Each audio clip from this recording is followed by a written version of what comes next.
it's time for us to hear from people who really know something. Okay? So we had this little warm-up. Now you get real knowledge. And we're going to hear first from somebody who I consider a friend, and somebody who, if he's not willing to consider me a friend, I hope that he will at least acknowledge that he is my teacher. He is my teacher. This guy has more students than you do. He has more students than all of us combined do. Rob Schmitz is heard on NPR, which, depending on which program he's heard on, has an enormous audience in the millions. And so he has taught more people about what's going on in China, how China's changing, how that affects ordinary people than really almost anyone, okay? In terms of readership and things like that, the New York Times doesn't come close. No one else comes close. So Rob Schmitz is a master teacher. Now, what do I want to say about him? He set out from the time that he was a small child. He said, I want to work on the radio, and I want to do it in China, and I want to explain that. There wasn't a single word of that statement that was true. None of it was true. None of it was true. He grew up in the upper Midwest. He went to college, studied Spanish. He is a credentialed Spanish teacher. He wanted to work in Latin America, applied to the Peace Corps. They sent him to China. And I tell this story partly because Rob's story is like many of ours. It's full of happenstance, serendipity. Things happen. He later decides, yeah, journalism's a good thing. I like doing it. I should learn a little bit more about it. He goes to Columbia School of Journalism and meets the love of his life, who stood at this microphone a year ago. And her book is one of the 5 that you could choose. At the risk of sowing a divide in the family, I'm going to tell you not to choose that one. Yeah, she's Little Soldiers. And the reason I'm going to say don't choose that one is because I want you to wait for the new paperback edition to come out. And I want you to buy multiple copies and give them to your colleagues as well. What I'm going to advise you to do right now is to choose. You need to choose one of these 5, and not all of you have done so, is to choose Rob's book, the one that's 4th from the left, okay, The Street of Internal Happiness. He's going to be talking a little bit, he'll share some stories from that book, but this is a treasure. It is one of the books. Actually, I should confess that I'm also assigning Lenora Chu's book to the teacher. For the very first time, I'm teaching an online class this fall on contemporary China, and as it happens, 4 of the books up there are on the reading list, okay? But in any event, I want to encourage you to choose Rob's book. It is a true treasure because he takes you into the lives of these people, and he takes us backward in time, and we learn about war with Japan, we learn about experiences that people had, brings us through the history of the People's Republic, but it always is focused on where are these people today. And he tells other serendipitous stories about chance meetings, chance opportunities. A guy that wants to have a little sandwich salon, but winds up making money in the accordion business. Did you know there was an accordion business? This is just one of the many things that you will learn from my teacher, Rob Schmitz. Won't you welcome him?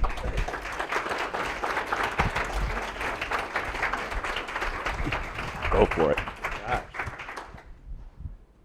I don't really know what to say after that. That was kind of crazy. I'm not really a teacher. You guys are the teachers. I'm honored to be here. Thanks, Clay. Thanks to the 1990 Institute, and thanks to all of you. I'm really honored to be speaking to teachers.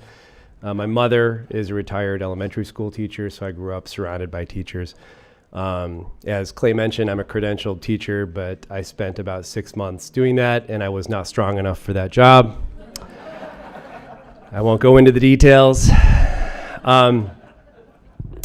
I also was just told today that, so my wife was here last year, Lenora was here last year, and she apparently did a bang up job here, which, there was like no pressure on me. But I was also told that her book, it was here, but somebody stole it. And then I was also told that nobody stole my book. So. You have a higher caliber of reader. Clay, you said that there were 4 books on that list. There was one that was not on the list. I assume that's mine. Oh, wow, okay. I'm not even going to go into it. Well, thank you. Thank you very much, Clay. All right, so I'm going to talk a little bit today about, there's the pointer. Okay. I'm going to talk a little bit today about my book. So where are we here? Okay, here we go. That is the cover of my book. So in 2010, I came back to China. I had originally lived in China in the 1990s as a Peace Corps volunteer. Clay mentioned that I was trying to go to South America, and they sent me to China, a country that I hadn't given one thought about prior to being told that I was going to live there for the next 2 years. It was 1996, and I was a teacher for 2 years at a teacher's college. So I was training future teachers in English. I was teaching them about literature, about history. I was given really interesting textbooks by the state, by the government of China to teach from. And they said all sorts of funny things about American history. That in every sentence ended with, and that is why the capitalist system will never live. Or it was full of like amazing propaganda and incredible sentences of like grand proportions. And so I was actually asked to teach from that book, and I still have that book today, and I still will bring it out to visitors to my house and just show them some of this stuff because it's just great. So I taught for 2 years there. I was in the city of Zhejiang in Sichuan province in southwest China, and it was for Zhejiang. It was the first time that city, which is a smaller city, but a city of around 500,000 people or so. It was the first time that they had foreigners that lived in the city. In fact, before I lived there, it was a closed-off city. Back then in China, there were closed-off counties and closed-off areas that foreigners were not allowed to go to, primarily because they were really poor. And Zhejiang was one of them, and it had just opened up, and so I was the first foreign person to live there, actually have residence there. So I had a really amazing experience for those 2 years. And I think in many ways it formed, it brought me away from teaching and towards writing and towards journalism because in many ways what I saw and the people that I met every day inspired me to want to write about China because I thought it was just the most amazing country. The people that I met were incredible, and I formed a lot of really personal connections with people on the ground in Zhejiang, with my students, with other teachers that I'll always cherish, and I'm really good friends with a lot of people still in Zhejiang, so I still go back. Many of my students and other teachers have moved on to different places in China, but I've tried to keep in touch with many of them.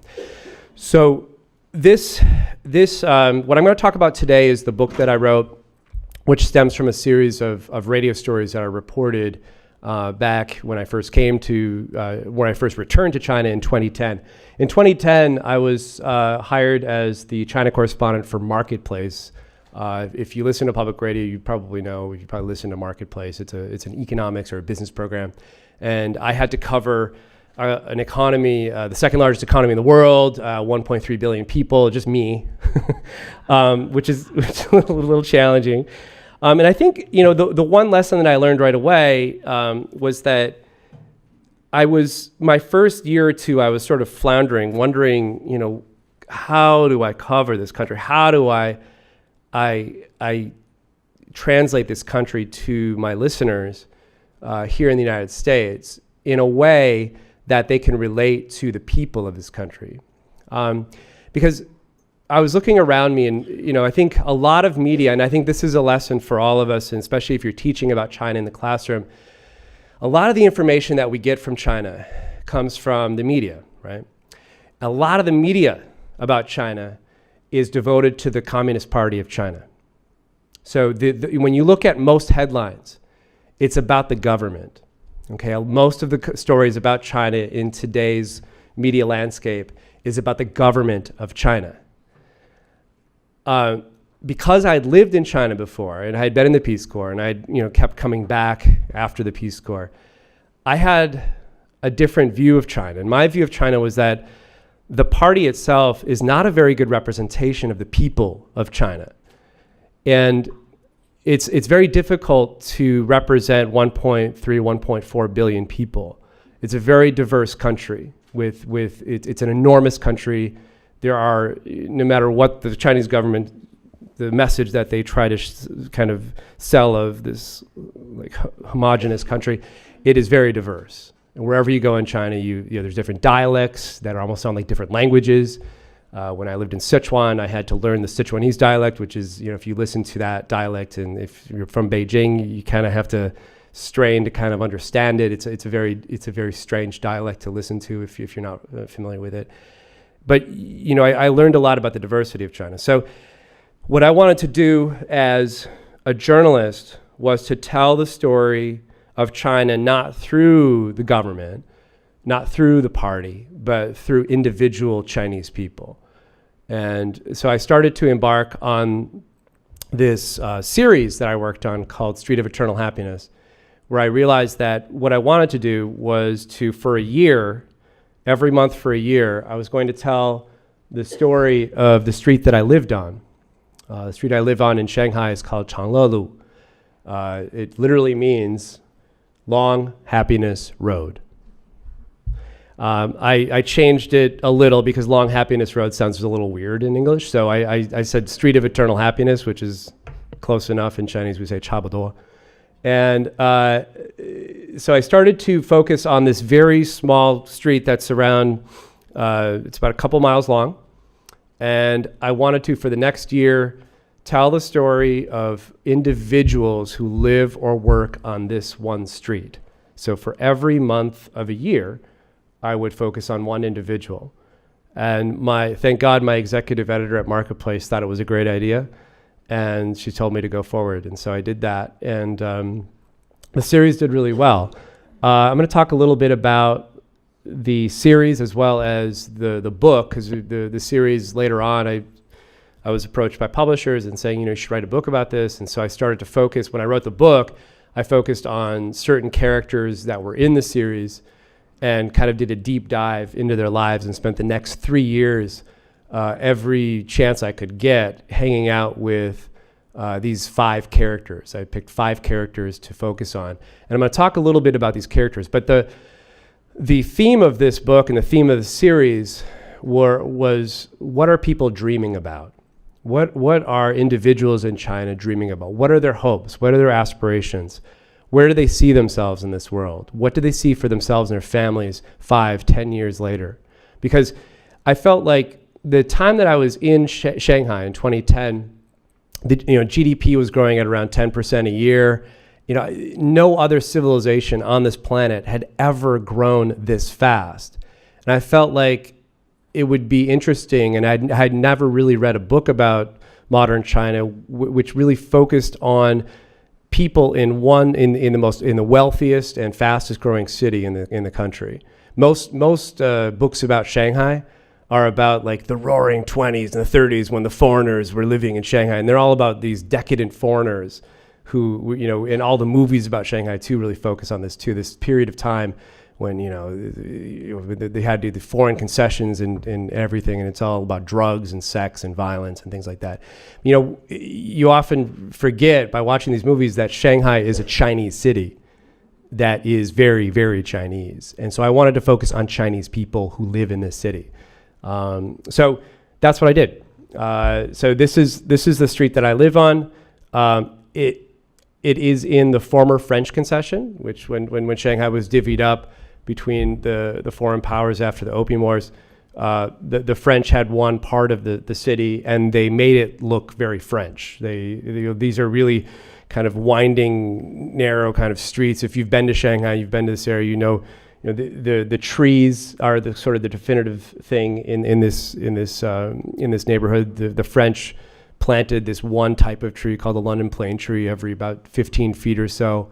and it builds this canopy over the street so that in the summer, in really hot days like right now, I just left 2 days ago. By the way, it's midnight in Shanghai right now, so forgive me. I had like 3 or 4 cups of coffee, so I'm trying to stay awake here. But it offers a lot of shade, and they're really beautiful.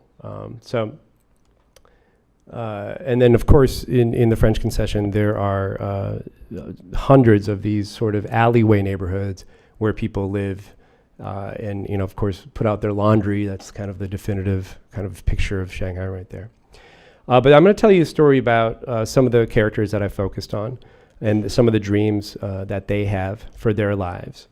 So the first character in my book, his name is Shanghai, and CK. And he's a young man. He's the youngest person in my book. He was born in the 1980s. And I think that Clay talked a little bit about him. He owns a sandwich shop. And his dream at first, when I first met him, was for this sandwich shop to flourish. And but it didn't flourish because he decided to put the sandwich shop on a second floor of a building. And it was obscured by these London plane trees that are all over the place. You couldn't see it.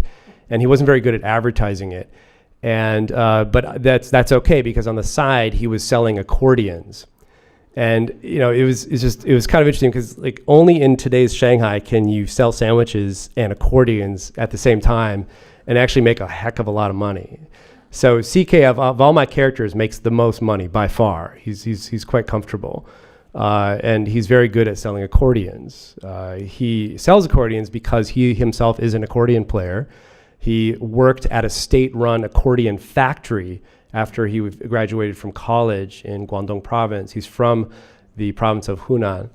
And he, very, very much against his parents' wishes, quit his state-owned job, which in China, if you have a state-owned job, if you work for a state-owned factory, that is a great job. You're going to have a great pension. Everything's going to be taken care of for you. But he decided that after 2 years, that what he was seeing around him is that no one was really working that hard. And they would come to work, they'd read the newspapers or something, and he was supposed to be managing folks, and he just realized that he wasn't learning anything. And so he quit, and he joined an Italian accordion maker who was setting up shop in Shanghai. And this Italian engineer had come from Italy to start an assembly line.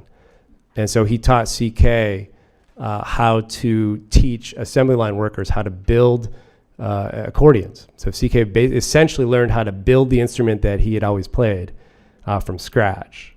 So he's became essentially an engineer, and then became the manager of sales for a very large an accordion manufacturer in China. And of course, any instrument in China, because China's so big, is going to be selling quite a bit, and these are one of the top sellers now, so he's doing that right now.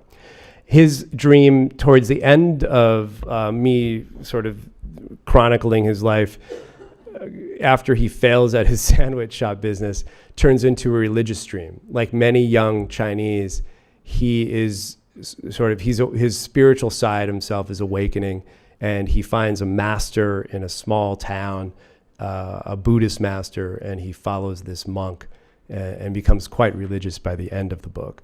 And I write a little bit about that as well, because I believe right now is an interesting time in China where, the dreams of China in the 1990s when I first lived there were everyone had the same dream: make money, make money.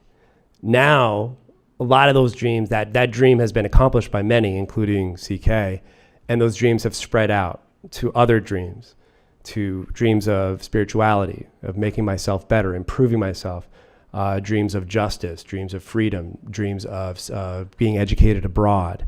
And so these dreams are spreading out like wildfire.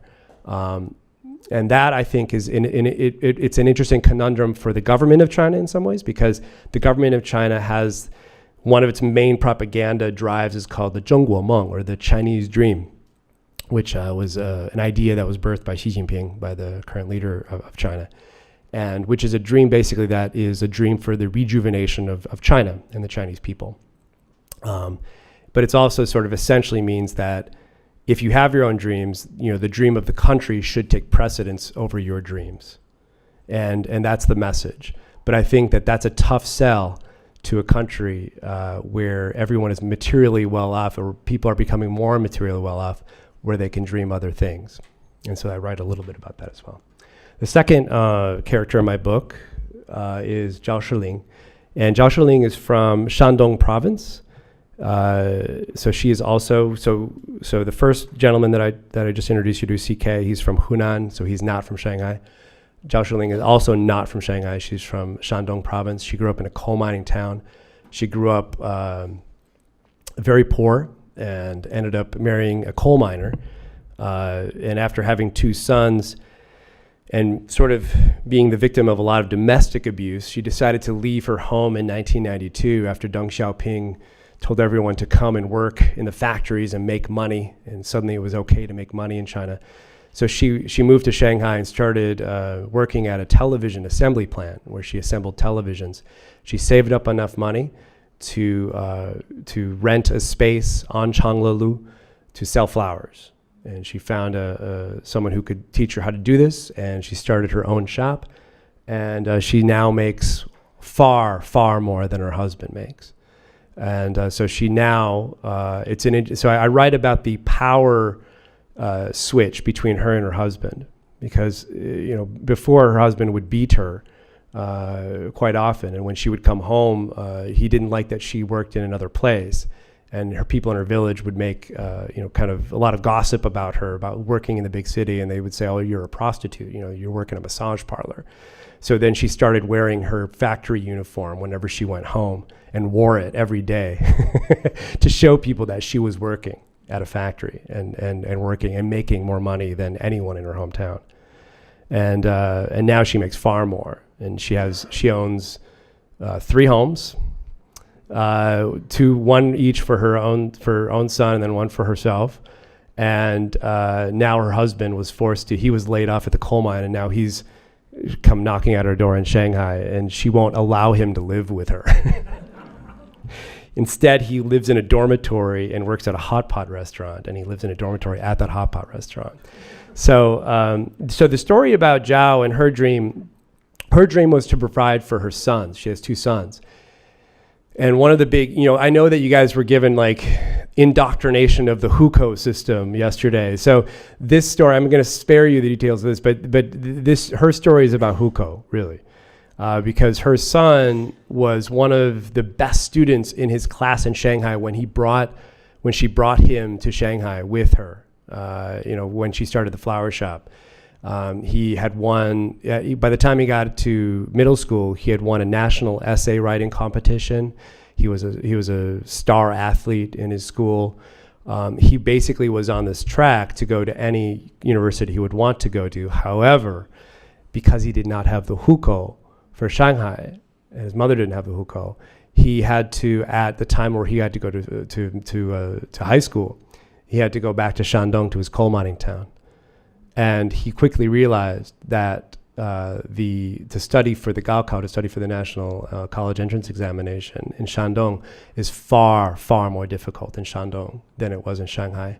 And he quickly dropped out of school and ended up a migrant worker, just like his mother. And so I write a little bit about that. But his life turns around towards the end too. It actually is a pretty good ending. He now trades stocks, and he's pretty good at it. He's always a smart kid, and he's very good at it right now. The third character in my book is actually not a person. It is a place. It is an abandoned lot behind my condominium complex. So when I moved in, my wife Lenore and I, we moved in with our 1 son at that time, and now we have 2 sons. This was the view this is taken from our bedroom window. And we live in the richest neighborhood, in the richest city of China. And so I thought it odd that this was our view, this abandoned lot with burned out homes. And so I was trying to figure out what the heck happened here, and so my journalist mind is sort of working on it. And so I also noticed that people were living inside these partially burned out homes. And so I got to know them. I started talking to folks inside. And I learned about a very interesting story of a land grab in Shanghai which ended up being a pretty violent story. What happened was, prior to me moving in, the government, or the local government here, the district government in this district, wanted to clear the land. They worked with the developer, and the developer was a little overzealous. And in order to get people to leave, because many people wouldn't leave, the developer at one point started setting fires to people's homes while they were in them to try and get them to get out. That's a pretty, I have 5 minutes left. That's a pretty quick way to get people to leave, and it didn't work so well. It ended up killing 2 people. And so at that point, they didn't know what to do, so they just built a wall around the partially demolished neighborhood. And I got to know the people that lived inside. And there's a couple of the people. I'm going to spare you the details of this. But on the wall now are filled with, and it's still abandoned to this day. But now they've pasted it with Chinese dream propaganda posters, which I thought was kind of interesting. The 4th characters in my book are 2 elderly people who are quite poor, and I don't have pictures of them because I've kept their identity secret, because they're involved in some illegal Ponzi schemes, because they're both elderly folks that have been taken in by these pyramid schemes that are sort of rampant in China, and it's caused a lot of tension between the couple themselves. They absolutely hate each other, this married couple. And the only items of value, the reason I have this picture up, this is their living room. This is their only room that they live in. The only items of value in their room are 2 televisions, because they cannot agree on what to watch. And so they will watch these 2 televisions at high volume. So when they're not arguing, their televisions are arguing on different programs. So whenever I would go over there to talk to them and interview them, I'd come out of there in a daze. Anyway, I'm not going to go into that. My last story was I stumbled upon. Actually, I didn't stumble upon. Friends of mine who are antique collectors found a box full of letters at an antique shop in Shanghai, and all of these letters were written in the 1950s and 60s and 70s. And they were all addressed to one single address on the street that I was writing about. And so they lent me the letters, and I tell the story about the folks that are involved in these letters. They're letters between a man who was arrested for being a capitalist and then sent to a labor prison in Shanghai province for 20 years, and the wife that he leaves behind and their 6 children. And she has to give one of the children away to a family in the countryside during the famine. But it was an incredible story. And so I tell this story, and I found the youngest son through a lot of sleuth work. I found the youngest son, and he is now in New York City, trying to make his way in Flushing, and basically living at the Flushing Library. At the age of 56, he's studying to get his diploma in high school, and doing what he can to get a college degree at the end, towards the middle part of his life. So it's about him, and it's about his life in New York City. Do we have time for a story? We do. We have 1 minute. This story is about 5 minutes. Should I skip this? I don't know. I'm told I can't play. Okay. Well, can we play it? Okay. This is. Okay. Sounds good. So this is one of the stories from the original radio series. The reason I wanted to play this story is because I know I'm telling a lot of individual stories. This is also an individual story, but I think it explains the relationship between the U.S. and China pretty well. I did my best, and it's what I think the relationship should be. And so I wanted to play this story for you guys.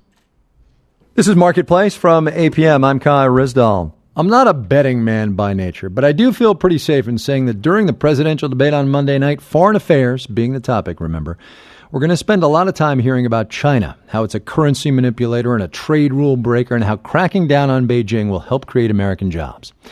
It's a given that China is a force to be reckoned with in the global economy now. But we and our presidential candidates wouldn't even be having these conversations were it not for one particular street in Shanghai and what happened on it in 1972.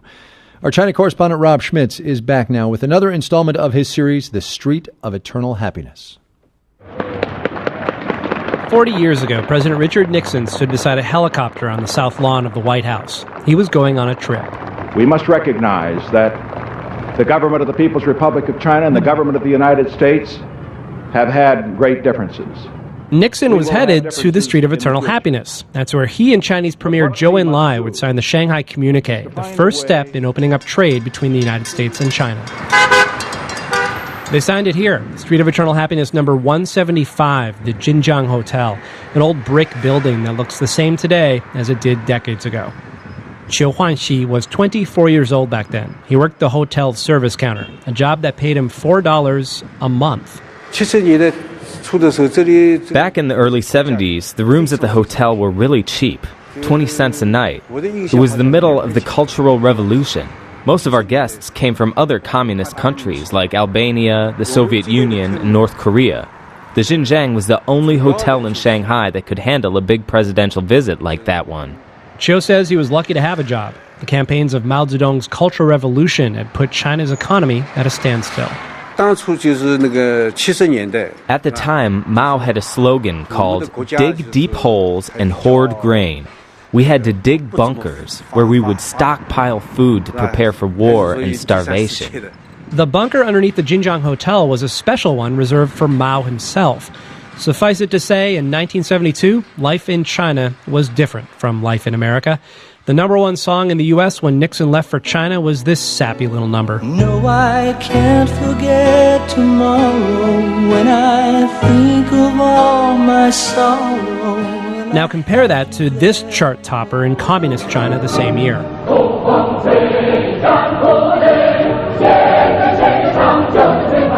In the weeks leading up to Nixon's visit, China's government broadcast this song over and over. It went like this: "The east wind is blowing, the war drums are sounding. It's not the people who fear American imperialism, but American imperialism that fears the people." Catchy and daunting for the first presidential visit to China ever. The pressure was on, and it showed. Nixon started the trip at the Great Wall, where he took a look around, turned to his Chinese counterparts, and shared this shocking observation. I think that you would have to conclude that this is a great wall. Nixon's trip could only get better. It did, once he arrived to the Street of Eternal Happiness. In footage released by the Nixon Library, Zhou Enlai toasts Nixon and his wife at a banquet in the Jinjiang Hotel. Qiu Huanxi and the other wait staff were awe-stricken by what they were witnessing. They stood nervously at the back of the room, unsure of how to act toward the American guests. Our superiors told us not to be overly friendly to them, nor overly cold. We had to keep our distance. At one point, an American journalist turned to the hotel barber and said, "In the U.S., we can protest a visit by a foreign president. We're very democratic. What do you think of Nixon's visit?" The barber answered, "The leaders are negotiating, but the people of our two countries are friendly." What a fantastic answer. His name was Wan Guoqi. I'll always remember him.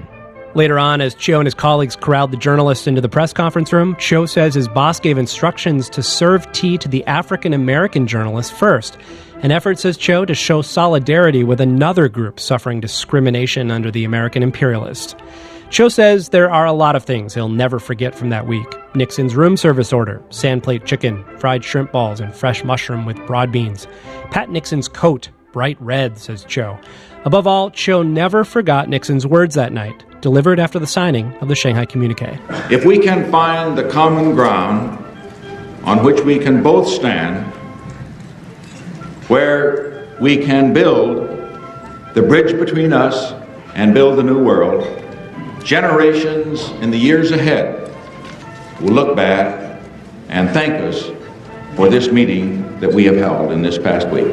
Qiu says he feels honored to have played a bit part in history. Chinese people remember only a few U.S. presidents, but Nixon is our favorite. He threw off the airs of being an American. He came here to our China, and he and Chairman Mao changed the world. Cho says it's amazing. He grew up as a young member of Mao's Red Guard, targeting America as the enemy. Then he helped host Nixon at the Jinjiang Hotel, ushering in a new era of relations with the U.S. China and the U.S. are on the right track now. We can go to the U.S. and study and do business. I've taught my daughter we all need to contribute to Sino-U.S. relations. She's listened to her dad. She's grown up now, speaks English, and she works for the U.S. Chamber of Commerce in Shanghai, doing her part to bridge the trade relationship between the two countries. And now, 40 years later, the chorus of that sappy breakup song sums up the economic relationship between the U.S. and China well. The country's leaders may have spats here and there, but our economies are intertwined and codependent.